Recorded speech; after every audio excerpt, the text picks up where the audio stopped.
Quatrième témoignage. Dieu vous bénisse frère. Lorsque le Seigneur a pris ma main, je pouvais voir que je me tenais sur une roche et derrière nous, j'ai vu un ange. Nous avons commencé à descendre à travers un tunnel à une vitesse incroyable. Rapidement, je me suis tournée et j'ai vu que l'ange était parti. Je me suis sentie très effrayée. J'ai demandé au Seigneur, « Seigneur, où est l'ange, pourquoi n'est-il plus ici ?» Le Seigneur a dit, « Il ne peut pas venir où nous allons. » Nous continuions à descendre et soudainement, tout s'est arrêté abruptement, comme un ascenseur. Je voyais plusieurs tunnels. Nous sommes venus dans celui dont ma sœur Sandra vous a parlé, ce tunnel où les gens étaient suspendus de la tête par des crochets et enchaînés à la taille. Le mur où se trouvaient les gens semblait infiniment long. Des millions de personnes étaient accrochées à ce mur. Ces gens avaient des vers sur tout leur corps. J'ai regardé au devant et j'ai vu qu'il y avait un autre mur, exactement pareil comme l'autre. J'ai alors dit au Seigneur, « Seigneur, il y a tellement de gens dans ce lieu. » Instantanément, un verset est apparu dans mon intelligence, un verset que je n'arrivais pas à reconnaître. Le Seigneur m'a dit le séjour des morts et l'abîme sont insatiables. Proverbe 27 2.20. Nous avons quitté ce lieu et sommes arrivés à un endroit que nous appelions la vallée des chaudrons. Ces chaudrons étaient remplis d'une boue bouillante. Nous nous sommes approchés de l'un d'eux. La première personne que j'ai vue était une femme, son corps flottait et s'enfonçait avec la boue mais lorsque le Seigneur la regardait, elle arrêta de bouger et demeurait en suspension dans la boue au niveau de la taille. Le Seigneur lui a demandé « Femme, quel est ton nom ?» Elle répondit « Mon nom est Rubiela. » Ses cheveux étaient pleins de boue bouillante et la chair pendait de ses os noircis par le feu.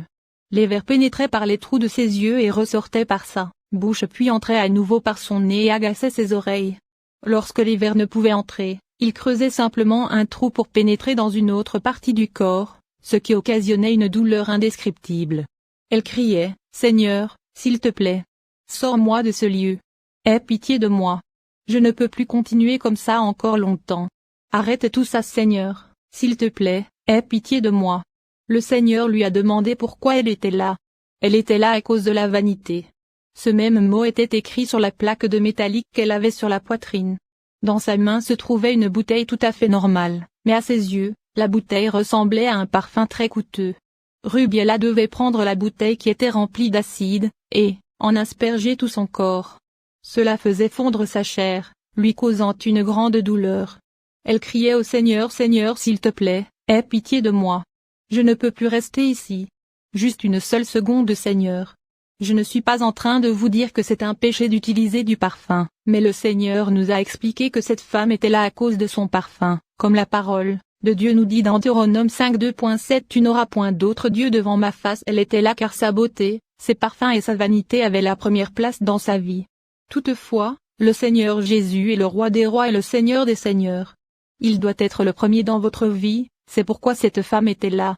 Tristement, le Seigneur la regarda et dit, « Rubiela, c'est trop tard pour toi, les vers seront ton lit et les vers te couvriront. » Lorsque le Seigneur a dit cela, une couverture de feu l'a recouverte complètement. Pendant que son corps se consommait à l'intérieur du chaudron, elle souffrait horriblement. Nous sommes alors partis loin de cet endroit et sommes arrivés dans un lieu où se trouvaient des portes gigantesques. Comme nous nous en approchions, elles se sont ouvertes pour nous. Derrière ces portes se trouvait une caverne géante. Tandis que je regardais, je voyais différentes couleurs qui bougaient comme un nuage de fumée. Soudainement, nous entendions de la musique, salsa, balnato, rock et différentes sortes de musique populaire que les gens écoutent à la radio. Le Seigneur a fait un mouvement avec ses mains et nous avons vu des millions et millions de personnes accrochées avec des chaînes aux mains. Ils sautaient frénétiquement au-dessus du feu. Le Seigneur nous regarda et dit, « Regardez, ceci est le salaire des danseurs. » Ils devaient sauter frénétiquement de haut en bas au rythme de la musique. Si c'était un air de salsa qui jouait, ils devaient sauter au même rythme. Si c'était n'importe quel autre style de musique qui jouait, ils devaient sauter au rythme de cette musique. Ils ne pouvaient jamais arrêter de sauter. Mais pire encore, leurs chaussures avaient des talons mesurant 15 cm, 6 pouces, de long. Toutes les fois qu'ils sautaient, ces talons perçaient leurs pieds et ils n'avaient jamais un seul instant de repos.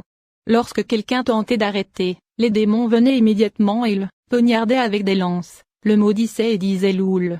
C'est ton royaume maintenant. Loue Satan. Loul. Tu ne peux pas arrêter, Loul. Loul. Tu dois le louer. Tu dois sauter. Tu dois danser. Tu ne peux pas arrêter une seule seconde. C'était terrible car plusieurs de ces personnes étaient des chrétiens qui connaissaient le Seigneur mais qui se trouvaient dans des boîtes de nuit lorsqu'ils sont morts. Peut-être vous demandez-vous, où est-il écrit dans la Bible que c'est mal de danser?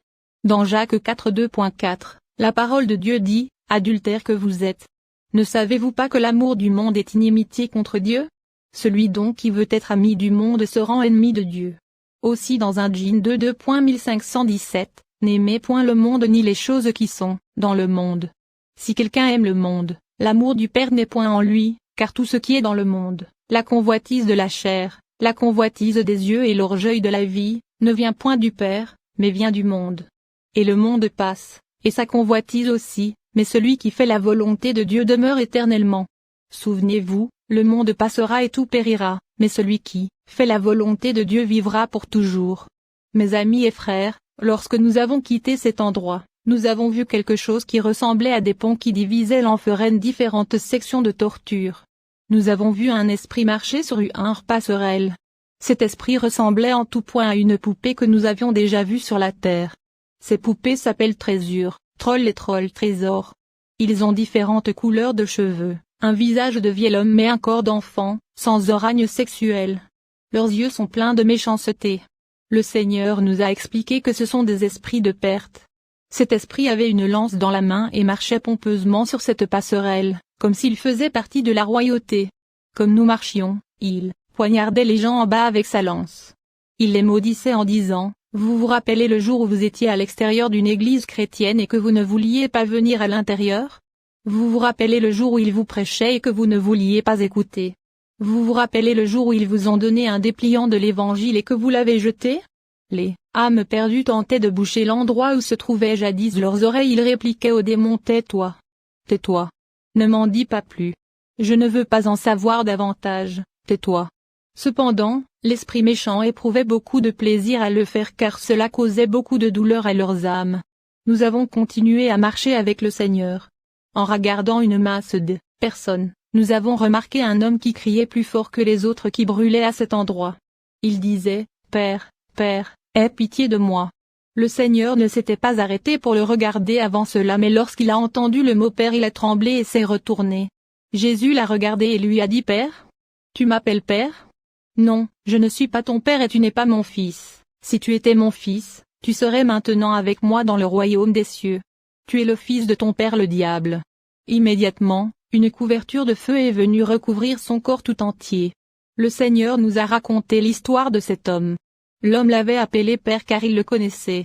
Il allait à l'église et écoutait Dieu à travers sa parole et a obtenu plusieurs promesses de Dieu. Nous avons donc demandé, qu'est-il arrivé, Seigneur? Pourquoi est-il ici alors? Le Seigneur répliqua, il vivait une double vie, il vivait d'une façon à la maison et d'une autre à l'église. Il croyait dans son cœur bien, personne ne vit près de moi, ni le pasteur ou même un frère, alors je peux faire ce que je veux. Mais il a oublié que les cieux du Seigneur sont partout sur chacune de vos voies et que personne ne peut mentir et se cacher du Seigneur. La parole de Dieu nous dit, ne vous y trompez pas, on ne se moque pas de Dieu. Ce qu'un homme aura semé, il le moissonnera aussi.